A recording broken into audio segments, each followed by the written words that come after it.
আসসালামু আলাইকুম। সকলকে আমার চ্যানেলে স্বাগতম। একটা আধুনিক ফুটবল স্টেডিয়াম বানাতে কত টাকা লাগে আর কতজন শ্রমিক কাজ করে জানেন? একটি ছোট স্টেডিয়াম যেখানে ১০ থেকে ২০,০০০ দর্শক বসতে পারে, প্রায় ১২০০ থেকে ৩৬০০ কোটি টাকা পর্যন্ত খরচ হতে পারে। তাছাড়া মাঝারি আকারের ৩০ থেকে ৩৫,০০০ আসনের স্টেডিয়ামের খরচ সাধারণত ৩৬০০ থেকে ৯,৬০০ কোটি টাকার মধ্যে হয়। আর যদি বিশ্বমানের ৬০,০০০ বা তারও বেশি আসনের স্টেডিয়াম বানাতে খরচ ১২,০০০ কোটি টাকা থেকে ২৪,০০০ কোটি টাকা পর্যন্ত হতে পারে।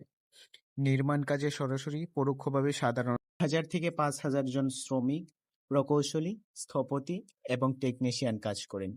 বড় স্টেডিয়াম প্রকল্পে এই সংখ্যা ১০,০০০ জনেরও বেশি হতে পারে।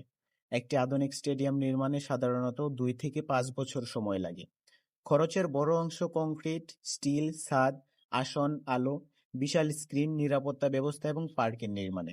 তাই একটি ফুটবল স্টেডিয়াম শুধু খেলার মাঠ নয়, এটি একটি বিশাল প্রকৌশল প্রকল্প।